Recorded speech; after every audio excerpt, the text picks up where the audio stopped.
Well, guys, we had our first video back. It was just me this time. Here she is. Who's she? Dana! Why'd you say she like that? Here she is. She. The big reveal. She's back. She's been under the weather. That's why I did the video and not both of us. I feel like under the weather is an understatement. I have to drop off the mail. Yeah, we had the flu. I had it first and then she got it. So that's basically the reason I had to do the first video by myself.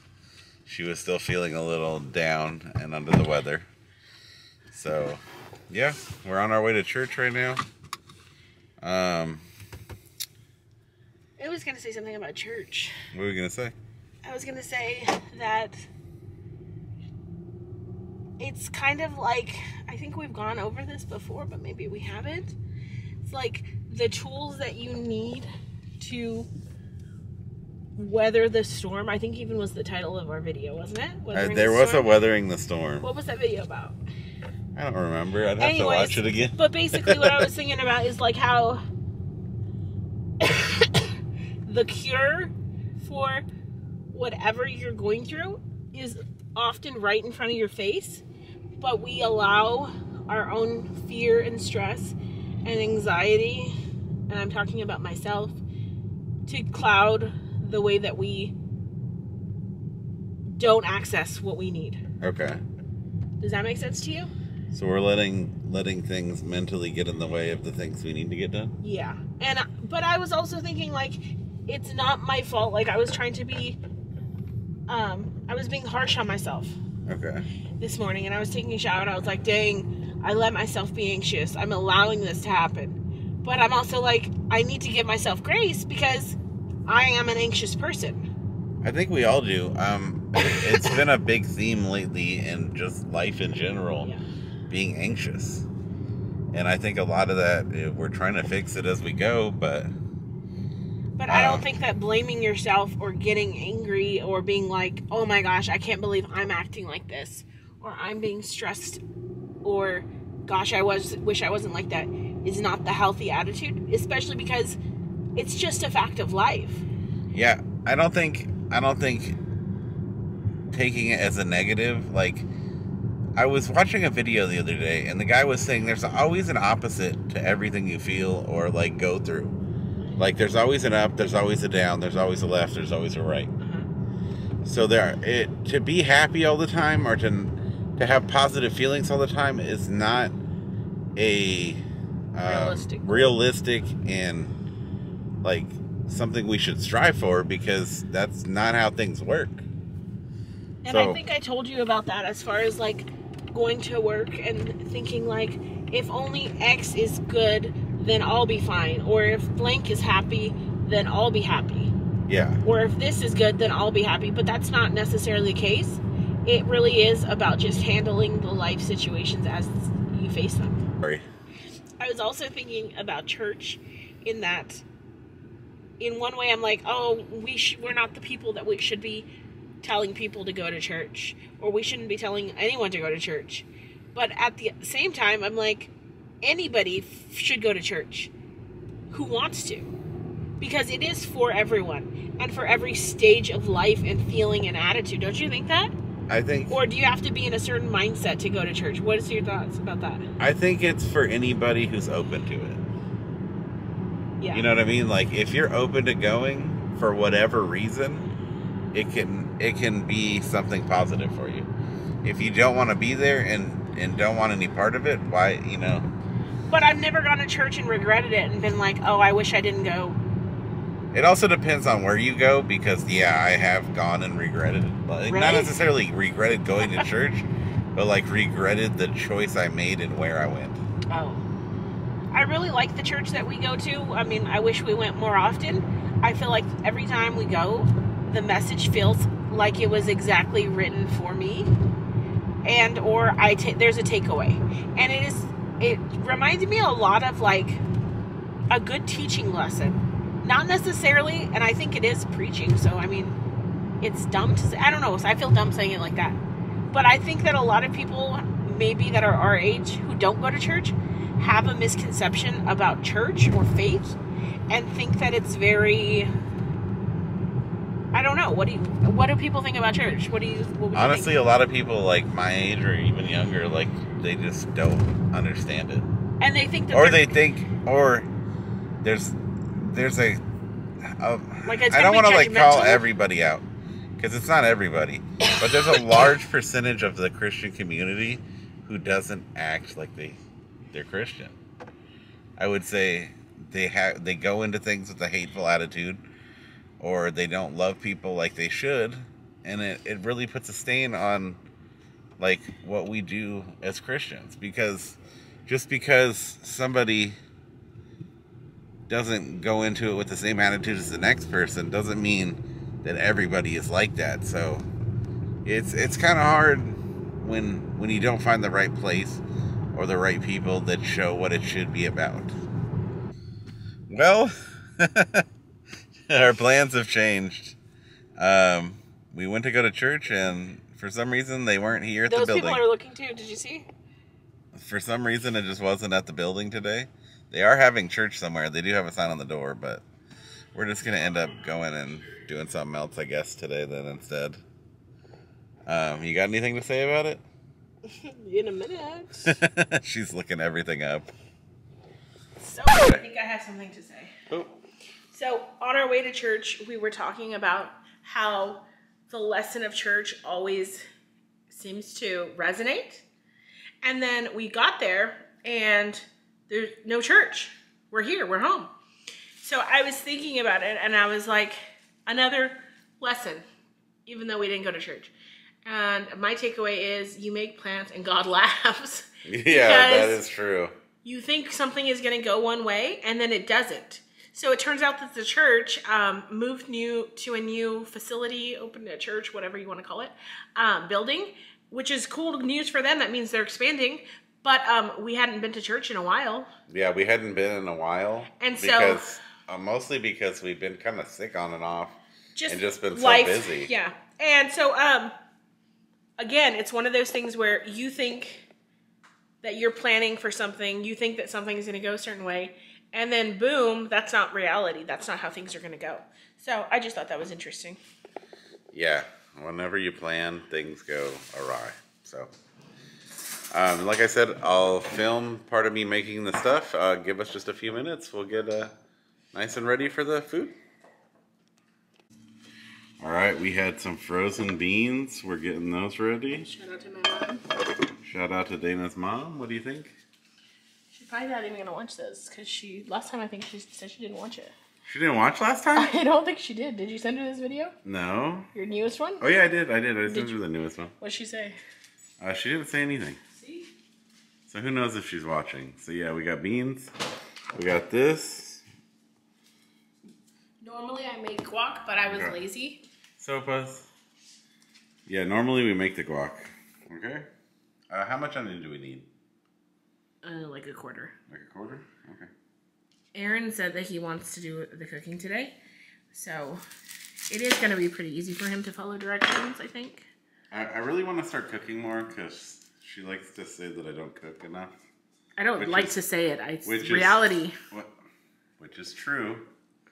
So I wanted to take over cooking today and let her film and then see how I do cooking because I'm trying to give her a little break. I know she deserves it and needs it, so I'm trying to peel this onion. So one thing that I've learned with making taco stuff is that these salad kits from Target, shout out to Target, Good and Gather, is those salad kits make really good taco toppings because you don't necessarily have to chop anything up. Mm-hmm. And even the dressing is really good in that avocado ranch. I don't think we're going to use it today though, but it has cilantro in it, which saves you from buying that if you don't want to buy it. But I do have cilantro that I bought too to top. So Aaron's going to chop up some of our toppings. We need red onion, cabbage, cilantro, and then we already bought a guac. And I think we're going to do cotija cheese on top too. We'll see. You're not into it? I usually like it, but sometimes I don't. Okay, so Sir Cuts a Lot is... That's good. Slicing up some onion. I'm not here to critique his style of cutting. Right? Hey, it's not perfect. I cut the onion wrong from the first. The eyes are burning. I cut the onion wrong from the start. I should have cut it this way, but it's okay. That's good enough. All right. What's the next step we need? Cut up some cilantro, but wash it first. Cilantro. We got it right here. And we got. Now we have to wash the cilantro. Oh, I thought you already washed it. Nope. Why was it so wet? It was in the fridge. It was in the fridge. Oh. Just sitting there wet. All right. This is gonna be some B-roll footage. Some B-roll footage.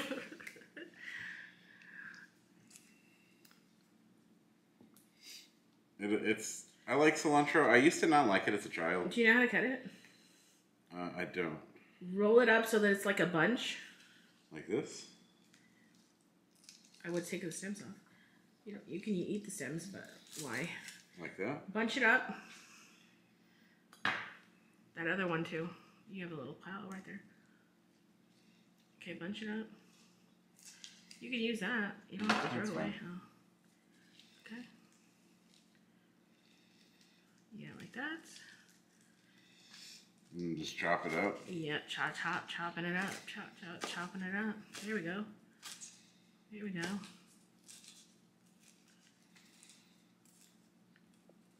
Okay. Okay. So Aaron is adding that lettuce mixture, which is cabbage and what else? Cabbage. Oh, hold on. Cabbage, romaine, carrot, taco, cheese blend. Oh, that must be in here. Yeah, can you add those in there? Yeah. Kind of made a little bit of a mess, but. Ladies and gentlemen, it's go time. We got chef in the cooking. Chef? Oh, rewind. Ladies and gentlemen, it's go time. we got chef going. Chef Aaron. Why do we have this on? You said to turn it on. No, I didn't. You said turn the fan on. No, I didn't. I said the pan. Operating. Hold on. There we go.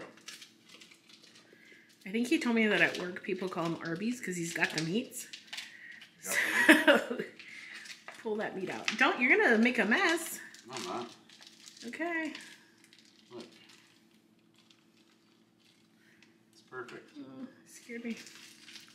Okay, and then in the blue pan, he's going to heat up and fry the sope. I got these. I think I might have these too low. You turn them up a little. Let me wash my hands.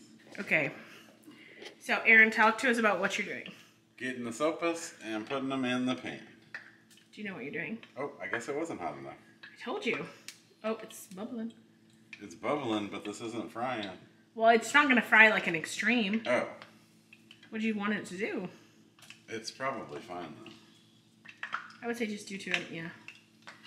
Maybe even lower it, because it shouldn't bubble like that. Wrong one. There we go. It's popping. Move, dogs, move. And you're using the chopsticks for the first time. Yeah, I haven't used these to cook. I've used them for donuts before. Oh, you have? Yeah, I used to be a fryer at a grocery store.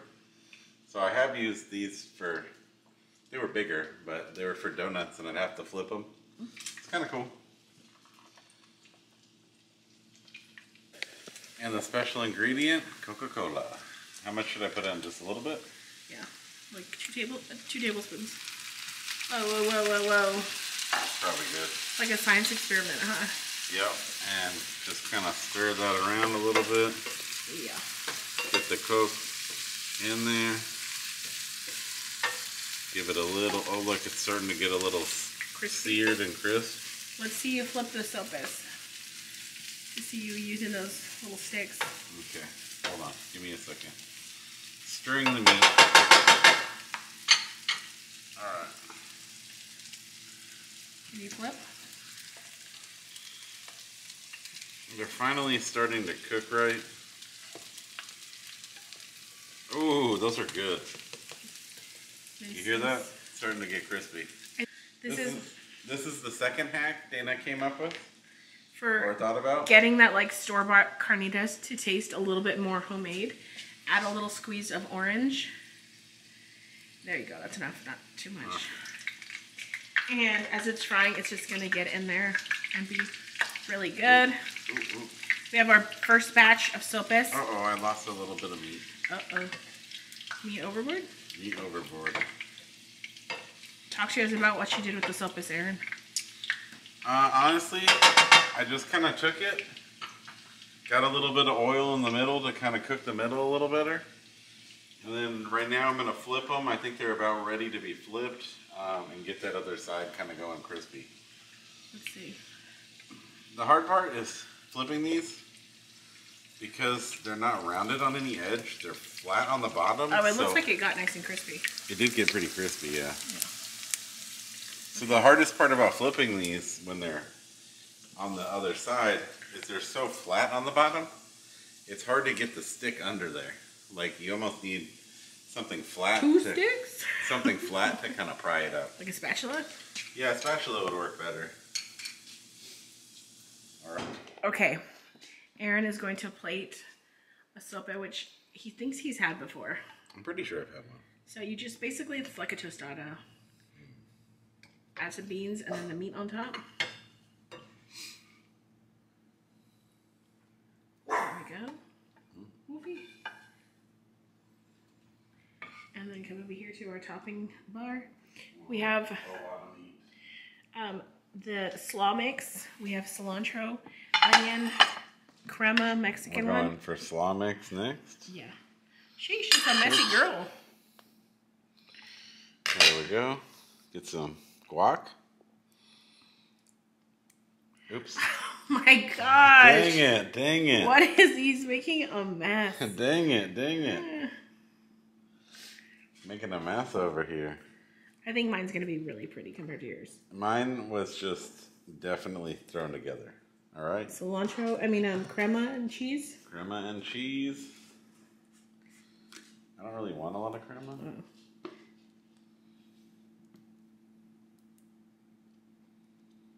And a little bit, actually, I don't know if I want the cheese. So this is what we got. It looks really good. Yeah, I'll put a little bit of cheese. The cheese adds a nice salt Ooh, and a little that crumbly looks texture. Good. And we'll top it off with a little bit of this. Yeah. Are you even watching where you're pointing that? Watch where you're pointing that. You're the one making a mess, sir. Looks like you're haphazardly pointing that around. Okay. All right. Are we doing this mukbang style? Like you're gonna Let's go dig in. Okay. All right. Moment of truth. My mouth is watering. I'm really hungry. So is mine. Ooh, I definitely got a lot of people, fried. I think, pick them up and hold them, kind of like a tostada, but Oh, it you would be a just hold mess it? too. Okay. But Let's just hold it. yeah, that's it. Just go for it. Mmm. Do you like what you did? Mmm. That's extremely good. What's your rating of your own food? Oh, that's definitely a 10 out of 10. You like it? Well, what do you think? So, it's absolutely incredible. It But was I will have to so say good. that I was wrong on telling Aaron to pick it up and eat it with his hands because it does not have the structural integrity to be held like that. It just completely collapsed under its own weight. She picked the whole thing up and dropped it all right here. But it's really good. It's really good. Definitely would recommend.